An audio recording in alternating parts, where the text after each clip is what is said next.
All right, cliffcentral.com on a Thursday morning. So much to get into this morning on the Burning Platform.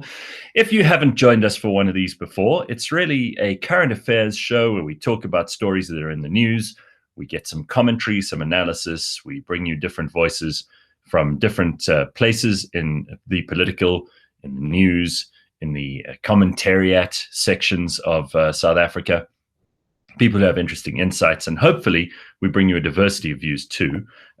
Certainly, if you look at South African media, there seems to be an overrepresentation of a certain narrative in most of the media publications, and we try to counter that with some truth from the other side. And of course, there are people who think that we need to have more of one side than the other, but you're welcome to give us any feedback you like after or during any show by sending us a message to 0797482090, or you can email me, Gareth@cliffcentral.com. Kanthan Pillay will be joining us in just a moment for the Burning Platform. It's brought to you every week by Nando's.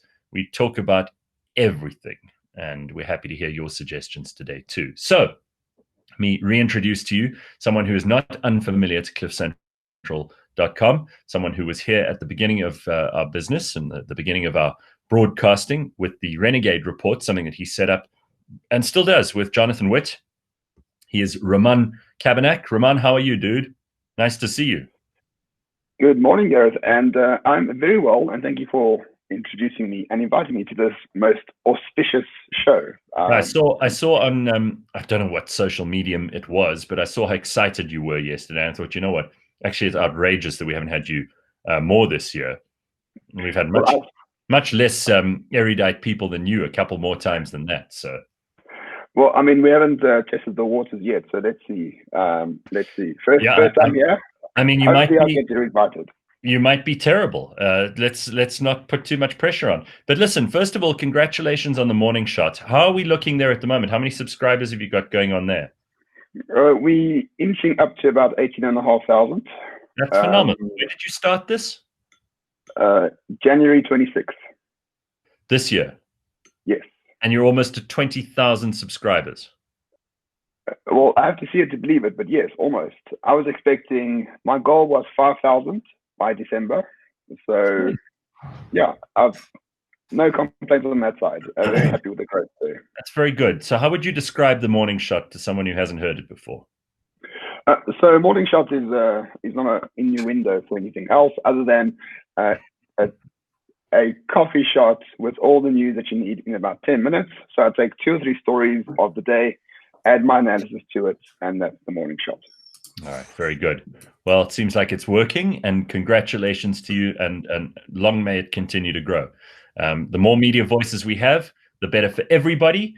I know that you have some very strong views about the media world at the moment in South Africa and the kinds of opinions that we hear in South African media. Do you want to give us an overview of how you're feeling about the news sources that you use for the morning shot and the ones who shouldn't be trusted at all? Well, it's not so much the sources as opposed to the people who write them. So unfortunately, or coincidentally, a lot of news is going behind paywalls these days, which helps me immensely.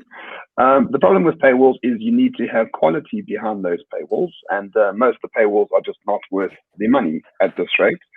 But the big problem with the news, generally speaking, is that I suspect as a reporter or as a journalist, you're focused on the day-to-day stories. You don't look at the mega trends or the super trends in those stories.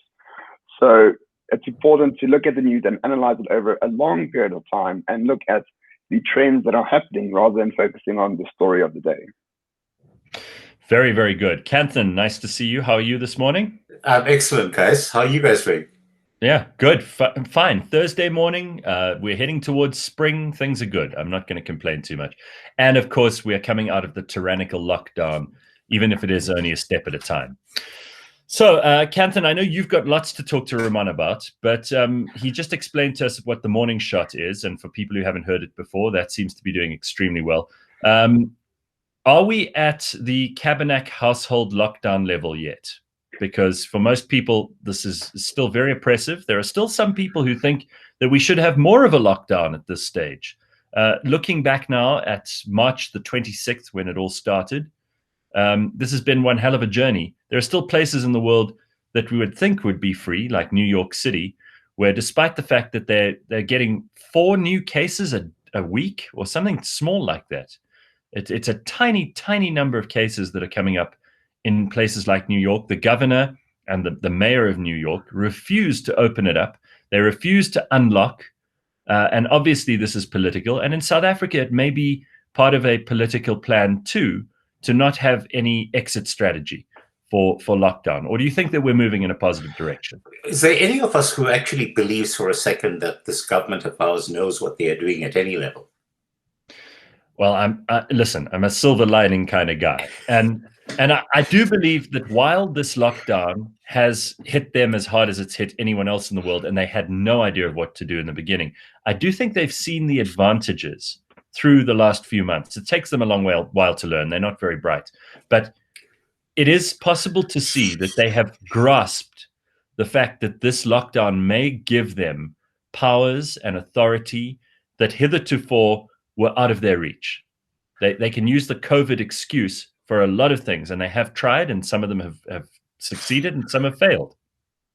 The stuff that I think that's far more insidious, guys, is the fact that they've actually used the opportunity. Well, people have been blindsided by the lockdown, our obsession with alcohol, our obsession with tobacco, to gazette stuff that we haven't been paying attention to. So the most pernicious, for example, is the changes to the BEE codes. And the Film and Publications Act. Exactly, yeah. So there are 2 absolutely critical pieces of legislation which are not related to the lockdown at any level. It just so happens that because we've been so distracted by the lockdown, we haven't been drawing attention to that stuff at the level that we need to be. Can we draw attention to those 2 things this morning, even if it's just for the first little bit of the burning platform? So first of all, Canthan, you've been in the media a long time. You know what the Film and Publications Act is meant to achieve, who it's meant to protect, and what it's there for. But government have a very different idea of what its purpose is. And this is a very dangerous act because they're going to try to seize control of who can and cannot say things on the internet, which sites can open themselves up and which cannot, how to throttle certain kinds of information. It's a very, very dangerous piece of legislation that they're tabling. Well, I think one of the issues for a lot of people in government has been the fact that they've been unable to regulate platforms such as the one we're on right now, or the one that Rahman has now started up.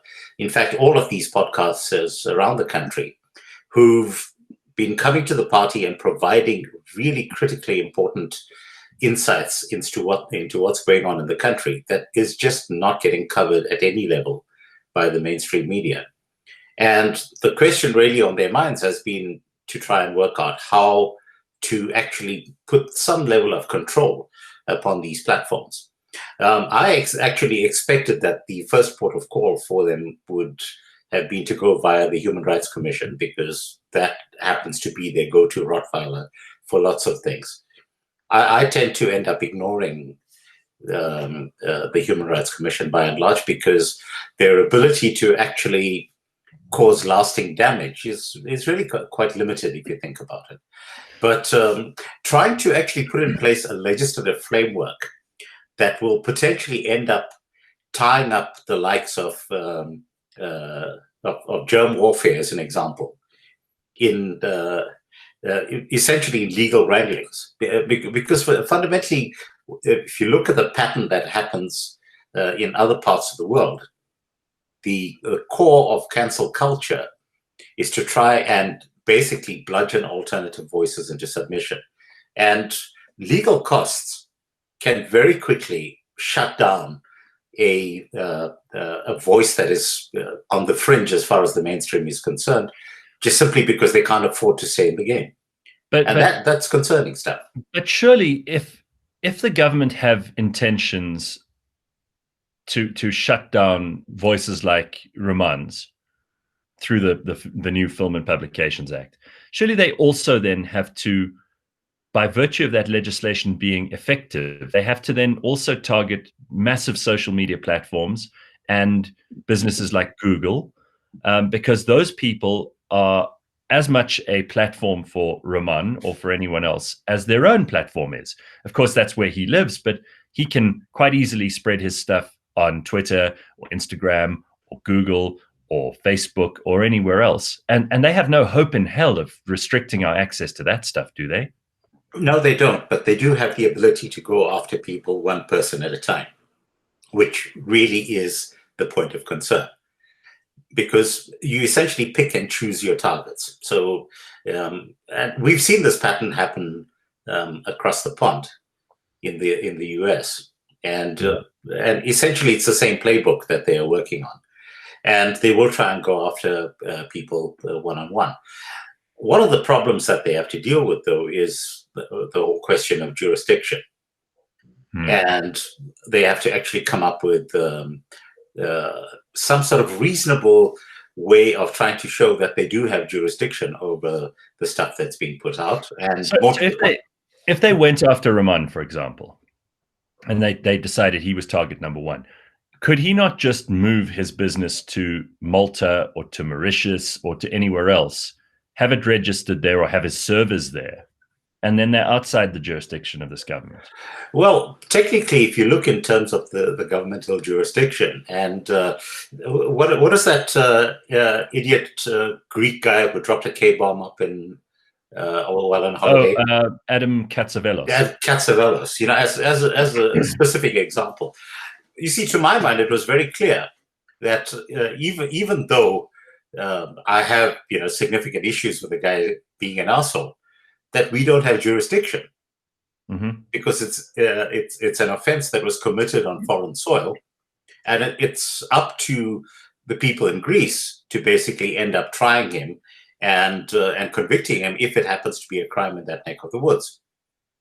Now, instead, what happened was, I suppose, bowing to family pressure and all of that kind of stuff, because there was massive pressure brought to bear in terms of the guy's business, and clearly the Greek lobby in South Africa has a very keen interest in actually ensuring that this network of Greek businesses don't get toppled. I mean, you consider the fact that Greek South Africans have done very well in terms of particularly the restaurant business. Yes. And the last thing that you want right now is some sort of rolling mass action that's going to target Greek people collectively. And so I suppose that for those reasons, you had Katsavelos taking one for the team, so to speak. But I doubt that that will actually stand up to scrutiny in terms of international law. But it's an unfortunate precedent. But surely the way to beat this kind of thing is to actually stand up to it. Now, I'm not saying that the case of the one that you mentioned, Adam Katsavelos, is necessarily a good example, but there is one in America which has been made, there's some noise being made about it right now. At the Republican National Convention, a guy called Nick Sandman, I think his name is. He's a kid from Covington in Kentucky. He was the kid who went to a protest in Washington, D.C. He's a Trump supporter. He had a MAGA hat on. And there was a Native American who is a professional activist and protester who was banging a drum in his face. And he was caught on camera in what looked like he looked like he was smirking. He explained afterwards that he was actually quite intimidated and he was trying to maintain his composure because he knew that this was a setup in order to demonize him for being a Trump supporter. And the way that it played out in the mainstream media was that this guy was some kind of old school racist, that he was being disrespectful to a Native American. That's the line that was trotted out by people like CNN. And this guy actually took them to court and sued the mainstream media outlets that had done this to him. He got an enormous settlement into the hundreds of millions of dollars. He's now regarded as some kind of a hero in the fight against cancel culture. And he came out at the Republican National Convention 2 nights ago and said, the way to beat this thing is to fight it. Now, do you think that in this country the same rules apply? Rahman, what do you think? Well, I think people try to fight these sort of things often, but it's hard to understand, especially concerning the Formal Publications Board, what they actually want you to do. Every time, for example, Gareth, you put out a podcast, you must take it to them and they must classify it 16 for nudity or whatever, or language. Yeah, right. And you must pay for that privilege. You must pay. a few £100 every single time. So every time you have a podcast, a live show, it must be classified beforehand. They have no chance of actually enforcing this across the board, so they will definitely use it selectively. The best way to fight it sounds like another opportunity for them to get some money, which is really all that this government in this country is after. For the most part, but the way to fight it, I mean, we can take the DA route, which is to go to court all the time, and let policy be dictated to by judges, which is not their role. Alternatively, you fight it by causing a real stink and pressure in the public sphere and letting the public understand what are the ramifications of these things. Whether you can sue the government in this regard, you can't really, but also it's a question, really, it's a question of, do people understand what rights are at risk, or don't they understand what rights are at risk? Because in South Africa, people, it seems to me, are not really aware of the importance of their rights, and they're quite happy to make sure they extinguish as long as they are safe. That seems quite obvious from the way that people were more than happy to give up all of their. There's an argument that we had on the TV show last night. Hlanganisi, who you remember from a previous Burning Platform, Canton, was very much of the opinion that our rights have not been in any way infringed during this lockdown. I know Ramon has a completely contrary view, as did the other two guests, Solly Moeng and Russ Lamberti last night. But we have had a massive predation upon the basic rights of South Africans: the right to association, the right to movement, the right to purchase the things we want, the right to free expression in very many cases. I mean, there are rules that have come into play during lockdown that have reminded people like me just how extremely fragile the constructions that hold up our rights actually are. Would you agree with that, Ramon? I mean, it's amazing that someone would say that when Colin Corso was shot for having a beer in his garden. Mm-hmm. So how many rights were infringed when he died? Many, right? Oh. We have all been under house arrest for 4.5, 5 months. We're not allowed to travel where we want. We're not allowed to see people that we want.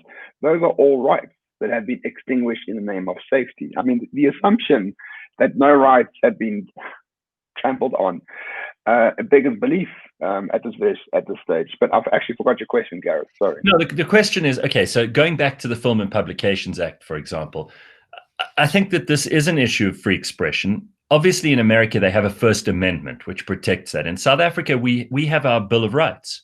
And the right to free expression is very much at the front and center of our Constitution. In fact, in order to make any changes to that, we would require, I think it's 75% of our legislature to make an amendment or a change to that Bill of Rights. So enshrined is it in our principles as a country. Do you believe, though, that government have any interest in looking after that Bill of Rights? We've seen during this lockdown that they clearly do not.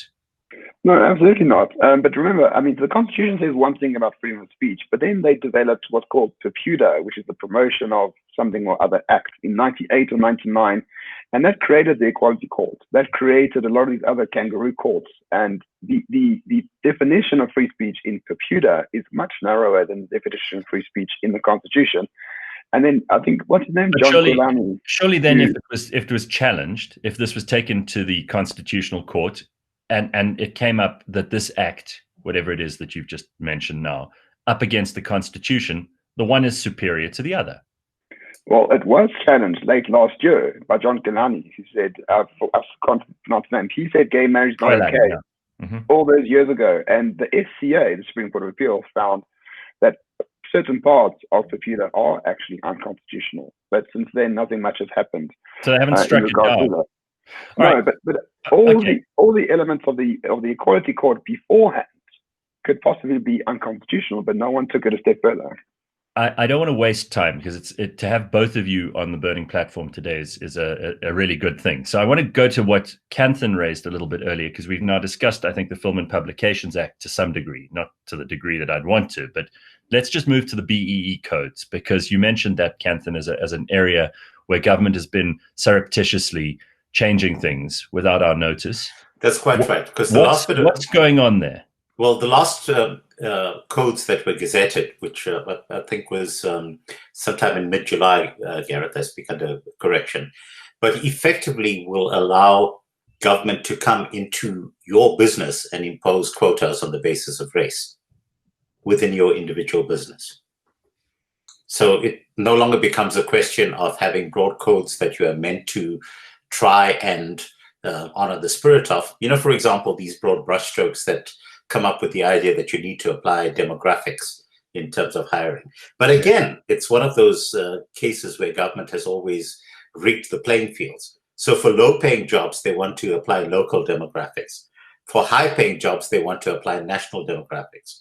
So what this means, for example, is that if you happen to live in the Western Cape, even though the overwhelming majority of people who live in the Western Cape are people who used to be classified as colored under apartheid, for hiring your upper echelon, so your well-paid managers, you have to apply national demographics, which means that you're forcing people who consider themselves colored into a minority role in terms of upper management. And it's utterly pernicious. But more to the point, government is now giving to themselves the ability to come into your business and actually enforce that. So, in other words, if I want to hire a management team that happens to be entirely composed of white women, as an example, I would not be allowed to do that in terms of these codes. Even as a private business? As a private business, exactly, yes. But this is unenforceable. Well, is it? Well, actually, it does end up being enforceable, because ultimately you have to sign up those people for tax. You have to sign up. The extent to which government is able to step in and actually enforce this is actually quite substantial, if you think about it. I was talking about this just a few nights ago. So the problem is BEE as it stands now, and it hasn't gone as far as this new BEE code seems to want to go, has been an abject failure. It has been disastrous certainly for small Black businesses.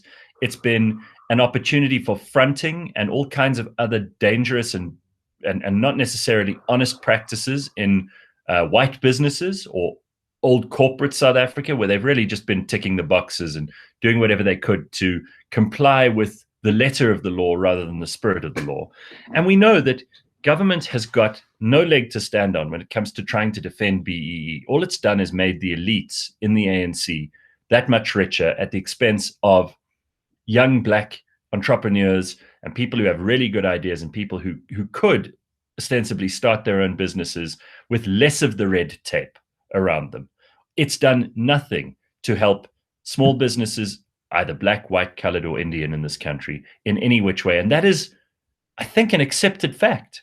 Yet this seems to be the central tent peg of so much of the ANC's economic policy to an obsessive degree.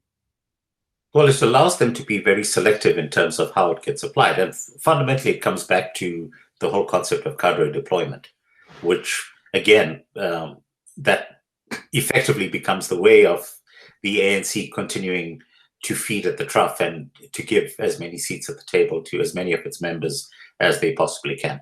Look, frankly, I think what needs to happen is that we need to be systematically boycotting businesses that are going out of their way to hire people who are closely connected with the ruling party at some level. Now, if you consider that there are just so many of the larger businesses that make these very high-profile appointments onto their boards that are very closely connected to the ANC, which is further entrenching that entire system, rather than trying to tear it down. At the same time, I think that there's a very strong case to be made for coming up with a means for upright citizens, and I'm talking very specifically about Black people who are not in the government's net at any level, who are actually, they've paid their dues, they've got their degrees, they're highly qualified, and they cannot get jobs based on the fact that cadre deployment is the norm. And perhaps what we need is some sort of code that people sign up to that says that I swear under risk of perjury that I am no way associated with government and that I do not benefit at any level from any tenders or kickbacks or any processes that happen within the ranks of the political parties. And businesses should go out of their way to only hire people who tick those boxes and who are able to make those declarations. Raman, you've got some things to say about this, and then I have a suggestion from a professor emeritus from Rhodes, which I think I'd like to hear your thoughts on as well. But what do you want to say about this whole BEE code? Well, you say that BEE is a failure. I say it's a great success. If you think BEE is about upliftment and opportunity, that's sort of the propaganda that's been pushed around it. BEE is the capture of private sector by ANC cadres. That's all it is, and that's all it has been for 20 years. And now, under the duress of the new codes, the ANC will basically do pencil tests in every business in South Africa to ensure the cadres are adequately represented. But also, most importantly, the ANC are not the ones that are enforcing this. The corporates are enforcing this. Yeah, they're doing the dirty work for the ANC. I mean, the chairman of MTN is the former deputy finance minister, right? Yeah. It's Jonas. Trevor Manuel's the chairman of Old Mutual. I mean, these are all ANC guys who are in the private sector of these multi-billion rand corporates. Why? Because they wonderfully strategic, bright, and deserve to be there, or because they are ANC cadres, and that's what the ANC does, and the corporates want to curry favor, so they hire ANC cadres to do it. And that's always been the role of BEE, so I think it's been a wonderful success for the ANC. Fair enough. Yeah, the sarcasm dripping from your mouth as you speak. What about this suggestion? There's a Professor Fowler, who's a professor emeritus of Rhodes. He suggested the other day, and I thought this was quite an interesting idea because we are looking for solutions instead of just talking ourselves into circles. He said that if the president is serious about fighting corruption, and if the ANC, let's say that they discover their spines and their balls and they decide to do something principled over something which is self-serving, the best way to deal with this is declare an amnesty. But everyone who has partaken in any tenderpreneurship or suspect activity, these politically exposed individuals, as they refer to them, has an opportunity to declare what they've done, to give their money back, at least what percentage they can, including their salaries that they earned during the corrupt activities they were partaking in, and thereby exempt themselves from having to go to jail. In other words, pay back the money, and you won't have to be punished for the rest of your life. Which is all nice and well, Gareth, except no one's gone to jail. No, but this is the point. But if we now declare an amnesty and we pursue to the full extent of the law those who do not declare themselves, in other words, those who choose to stay stum about what they've stolen, those people will obviously have to go to jail. They'll have to be arrested. They'll have to be pursued to the full extent of the law, and there will be no mercy shown. Is there any possibility that this might attract at least a few people who are frightened that the long arm of the law eventually will come to them? Or do you think that this is pie in the sky? I think it's pie in the sky because we have not had a single high-profile case being brought before the courts at this point. We have not had people going to jail. Ramaphosa has been in power now for, 3 years? And how many people have we seen go to jail? We have had, 600,000 people charged under lockdown regulations. It was very easy for them to do that. So this entire idea of having a sort of TRC round 2 for corruption is really what it is. It's never going to end up actually going anywhere other than, look, from the point of view of someone who is actually involved in this criminality and continues to loot, what is the incentive right now? Unless they actually see people getting arrested and going to jail, that's the only reason why they would actually stop. And it also seems, I mean, to add value to your point, it seems that the more you've stolen, the less likely you are to go to jail. It's the small petty ones that they make an occasional lip service arrest, and someone in the municipality in Polokwane at like third branch level gets arrested, and they think, well, that'll satisfy them for now. The guys who are stealing millions and millions and millions, those people they go to Dubai.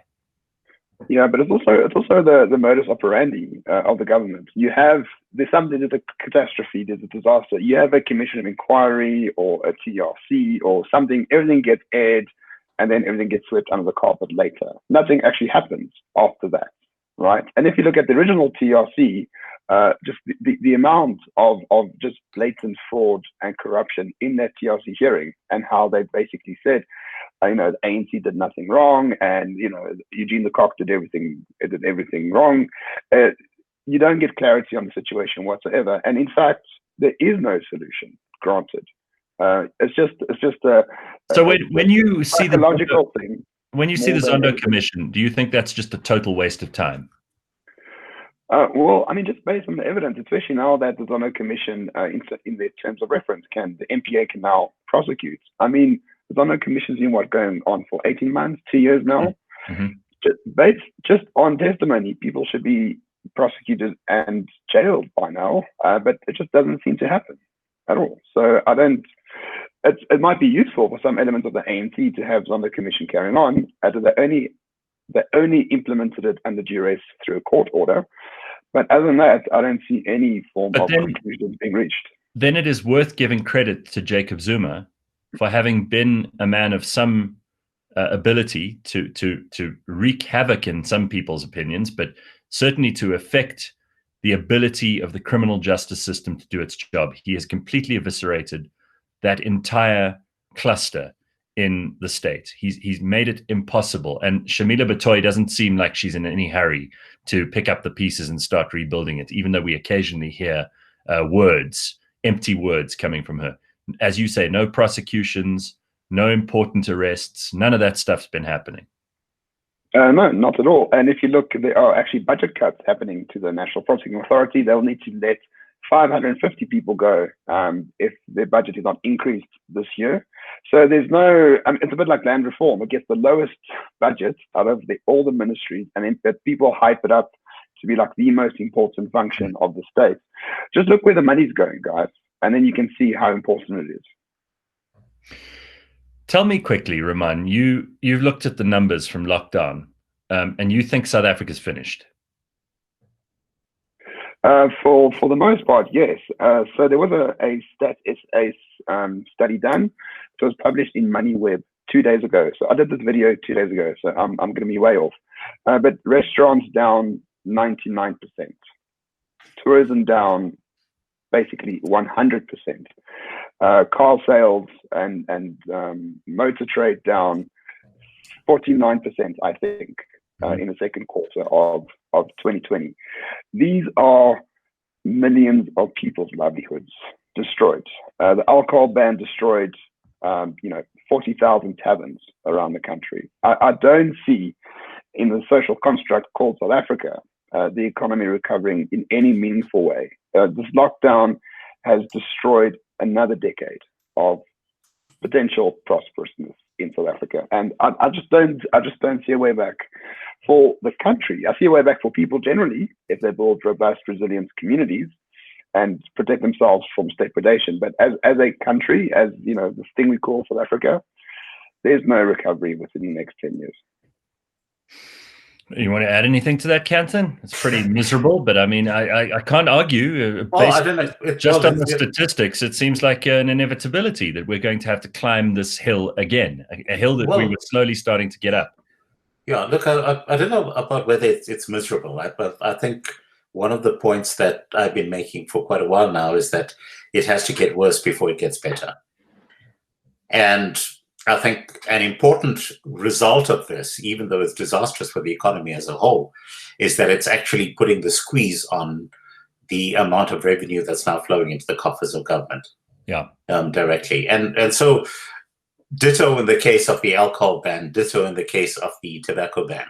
Ultimately, this means money that has not been flowing into the pockets of SARS, which ultimately means less money flowing into the pockets of government at a number of levels.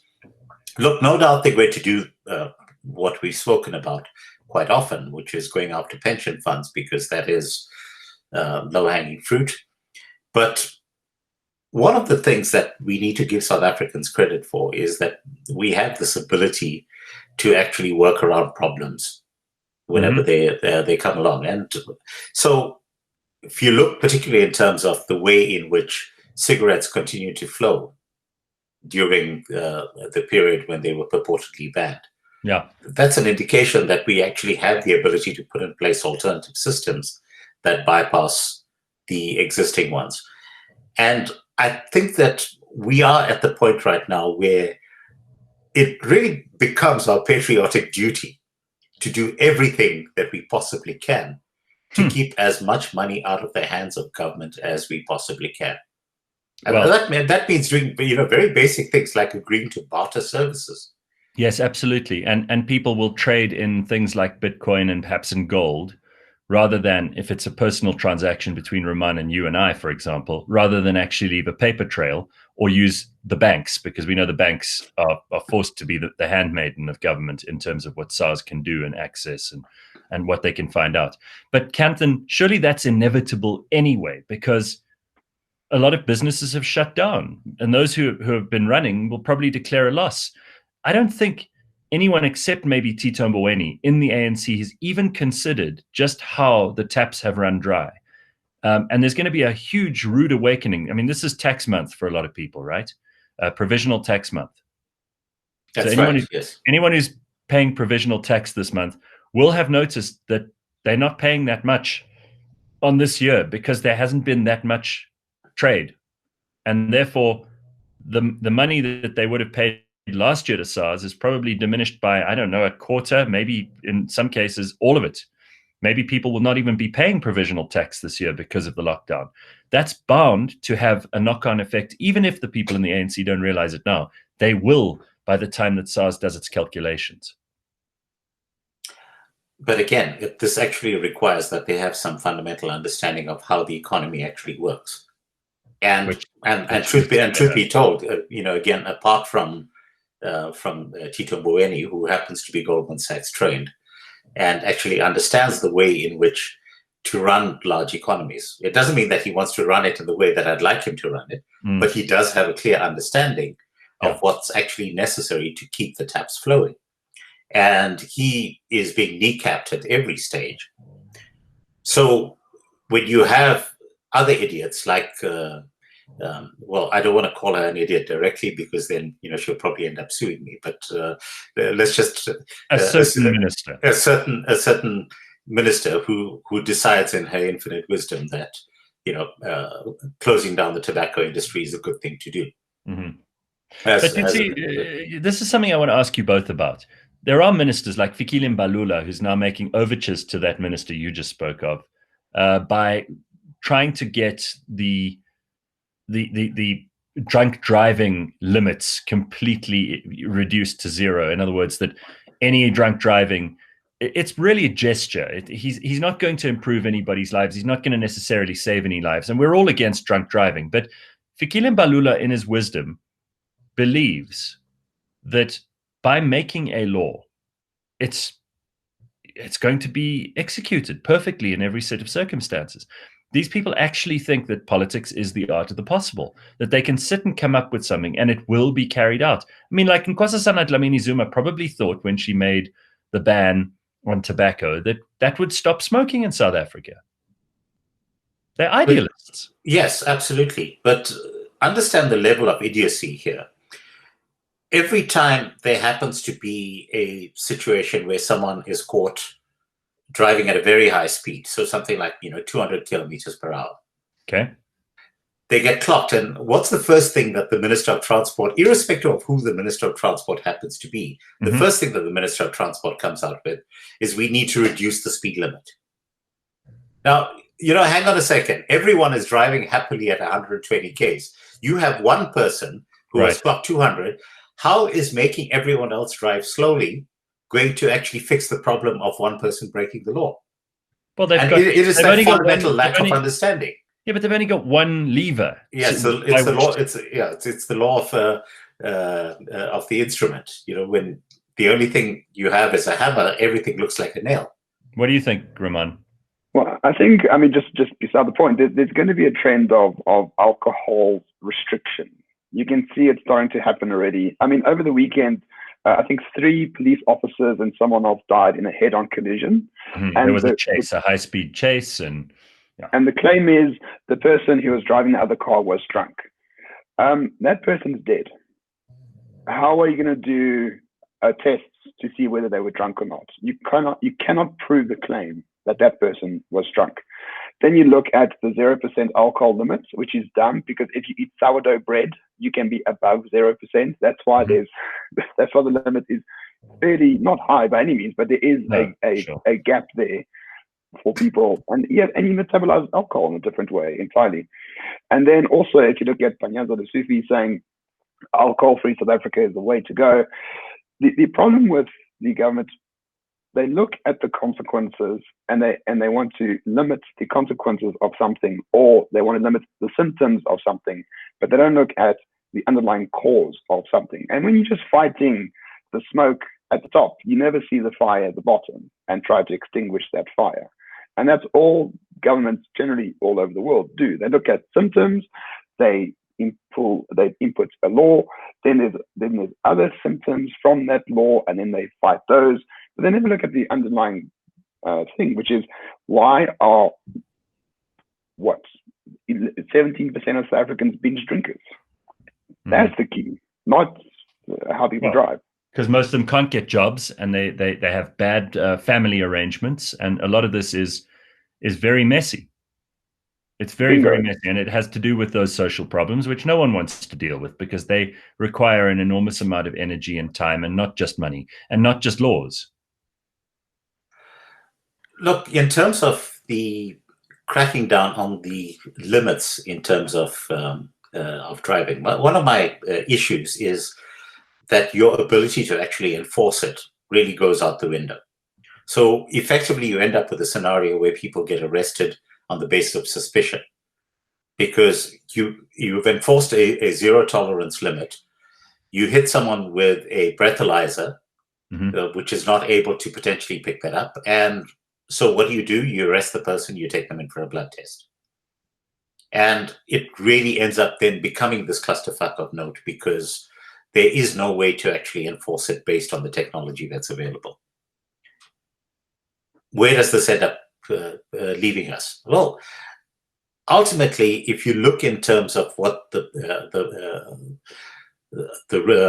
kind of the roadmap has been around way people have been managing drunk driving, people have not been going out in the evenings. They've been drinking at home because they want to avoid that. They have been wanting to avoid those scenarios. Yeah, you've had things like ride-hailing companies that have come to the party, and they've created safe means of people being able to get to and from places where they've been drinking.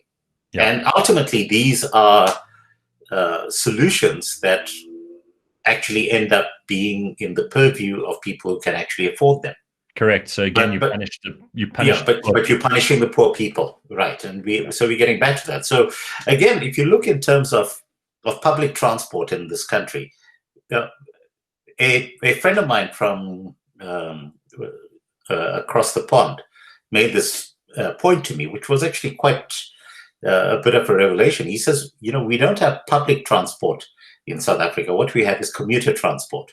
And so really what that means is that the entire transport infrastructure, such as it is not geared towards being able to take people from point A to point B, including the last mile, whenever they happen to want to be able to do it.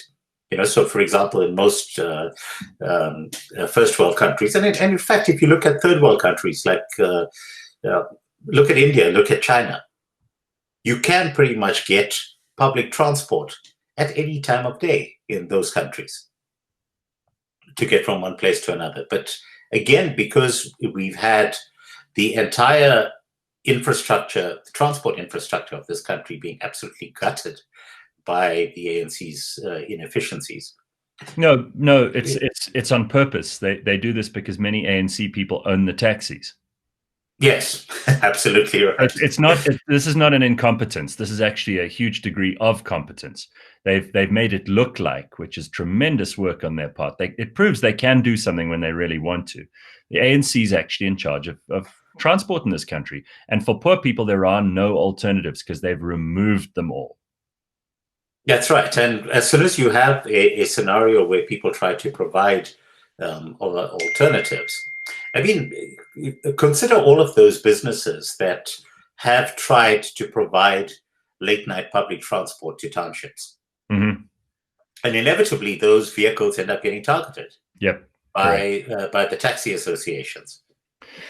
So, guys, I want to move over to America because we're only a couple of weeks away from the US elections, and there is so much about that which affects the whole world. So before anybody says we haven't spent enough time on South Africa this morning, we have a full 46 minutes. I want to, in the last remaining 13 or so minutes, let's just talk a little bit about what's going on in America. There have been riots now in Kenosha, which is in Wisconsin. It's always these Democrat states. There's a Democratic governor. There's a Democratic mayor. Why is this happening? I mean, we know in this case that the event that triggered it is a 17-year-old who was arrested and charged with homicide. And then there was a police shooting of a black man. So all of this seems, of course, we don't know because we can't, the police, the authorities in Kenosha are not telling us whether or not this guy was going for a gun when the police shot him or not. And these things always emerge after the fact, but the riots started with or without any knowledge of that detail. And Kenosha is just the next in a long list of places: Portland, Seattle, Washington, Chicago, Baltimore, where all of this has been happening over the last while. It's hard not to think that this is a coordinated effort. Who would be coordinating such a thing? What is the political upside for people who might be on that side? And what is the political downside for them in the long run coming up to this election? How do you think this is going to play out for a Trump versus Biden match in November? Well, I think it's important to remember Wisconsin is a swing state, right? The other states are broadly Democratic states. Wisconsin changes every election cycle. And as for swing states, they're vitally important. That's where presidential candidates focus on to make sure the swing states goes to them.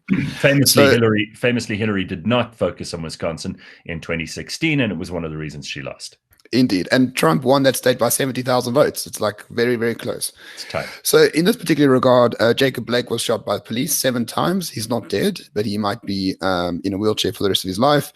This is someone who has been charged with sexual assault and robbery before. Warrant of arrest was issued in July this year, but they didn't find him, and now they did find him. So based on who you follow, he was trying to break up a domestic incident. Based on some other stories, he was an essential element of that domestic incident. And I think this is George Floyd 2.0. It gives impetus to Black Lives Matter and Antifa to come in and destroy, so-called white supremacy. But what is interesting in Kenosha in particular is that you have these militia groups coming as well.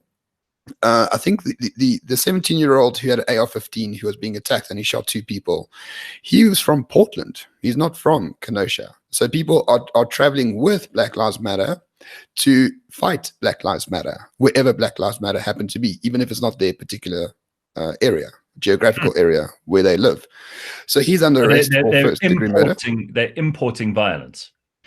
To some degree, I think you have BLM moving across the country, and then you have these people that are fighting BLM moving along with BLM. So you're creating this, not a civil war by any means, but you're creating these 2 distinct groups who are fighting different styles. To me, I think if Donald Trump is the law and order candidate, which he is, if he wants more police funding, which he does, and if he sends his National Guard, which he is as well, it's just a question of letting this happen, and he will come out much stronger for it. Joe Biden said he wants to defund the police because Joe Biden has no original ideas, so he just picks them from the squad and others. It's weird. Black Lives Matter only happens during election year, every 4 years, and it's well orchestrated. The organization itself, the institution itself, is well funded. And it's almost James Lindsay, who's a very great critical theorist, critic, calls it's sort of like the Cultural Revolution in a way, where you have these bands of hardcore communists and socialists roving around the country, destroying elements of American culture to build a new one, a more equitable one. And I think to some degree that is what is happening. Well, I think the interesting thing for me in terms of the Republican convention is the way in which Trump has been playing the race card. And he's been playing the race card by trotting out these very high-profile Black supporters of his campaign. So you have Herschel Walker, he's a football great from years ago, standing up and saying that he's known Donald Trump for more than 30 years, and the man is a mensch, and that anyone who turns around and says that Trump is a racist is absolutely clueless, because he's known the man for that long, and their kids have grown up together, and he's refusing to accept anyone who says that the man is a racist. Trump also he issued a very high-profile pardon to a guy who was serving a prison term for who served a 5-year term for bank robbery, and who now runs an NGO that's helping former prisoners re-enter society. And he's trotted out black Republicans from the House. He's also trotted out the solitary black member of black Republican senator in his support, and it's been very carefully curated. He's not at any level saying, I'm not a racist. Some of my best friends are black. What he's doing is allowing people whose credibility is really unassailable to actually come forward and say, I'm supporting Trump. And it's a really interesting tactic. And the other thing is that if you look in terms of the spend that Trump has been putting in, consider that when he was running against Hillary, he ran literally on a shoestring budget at the time. Now he's actually running a relatively substantial campaign this time around, and so it's looking more like the way in which traditional campaigns used to be, still are run that way from the Democrats' point of view. So and can you contrast this with the Democratic National Convention just last week? How do you see the two lining up and squaring up? What do you think the main offering on both sides actually whittles down to? Canton? I had difficulty actually coming with a single takeaway from the Democratic National Convention in terms of what they actually stand for versus what they stand against. Well, we know they stand against Donald Trump. Exactly. But that seems to be the overriding ideology, is that he's a bad person. But I do think that, by and large, you can persuade people that Donald Trump is a bad person. But is their disdain for Donald Trump as a person going to be, let's say, best expressed by going to vote for Joe Biden? That becomes the question, really. Because remember, last time round, it wasn't that people liked Donald Trump. It's just that they disliked him less than they disliked Hillary Clinton in terms of voting patterns. I think the Democrats are building their entire campaign around the fact that they think that Donald Trump is more distasteful to most people, particularly in suburbia, than Joe Biden is. That Joe Biden's just this kindly old dotty uncle who really doesn't do anything too egregious. He's been in politics all his life. He hasn't really ever done anything else. And for the half century that he's been in American politics, he hasn't done anything too terrible. He just hasn't done anything really noteworthy either. Would you say that's fair, Ramon? Well, I think Joe Biden has done horrific things. He signed the crime bills in the early 90s with Clinton. Those were the only things that he could have put on his record before, but he's now distanced himself from them. Yeah, of course. No, convenient, and people change. Don't get me wrong. People change. And he was also against gay marriage. Let's remember that. Well, up to Donald Trump, every presidential candidate in history has been against gay marriage, including Barack Obama, who only changed his mind in his second term. Well, he changed his mind because the courts forced him to. Right. Yeah. Donald Trump's the first person to ever have campaigned openly as being for gay marriage. Absolutely right. Yes. And he also put out, just in terms of gay marriage, he put out an international, at the UN, I believe, like an international sort of measure that gay people should be protected based on their sexuality and not discriminated against. It was like an international I don't know whether regulation or policy. First president to ever do this. But I mean, I want to ask a question. And predictions are always, the wrong thing to do. But I can't see anything other than a landslide for Trump here. I know the polls are all over the place. I know that there's a lot of uncertainty. But Don Lemon, my favorite CNN. journalist on CNN, says the riots need to stop because it's showing up in the polling. Not because they're destructive, not because 30 people have been killed since George Floyd died, not because of the destruction of property and businesses across USA. He says riots need to stop because it's showing up in the polling. And that statement he made was extraordinarily cynical. No, but it's just so extraordinary, like Dunning-Kruger elitist ignoramuses for the most part. And if that's the sort of analysis you have about the riots, not that it's illegal and criminal and should be shut down immediately, and Trump does say all those things, I don't know, like I just don't see Trump losing this one. Yeah, I tend to agree with Roman. But guys, he is his own worst enemy. I mean, his tweets, his interaction. Oh no! I don't buy that for a second. It's like people who say that Helen Zille's her own worst enemy.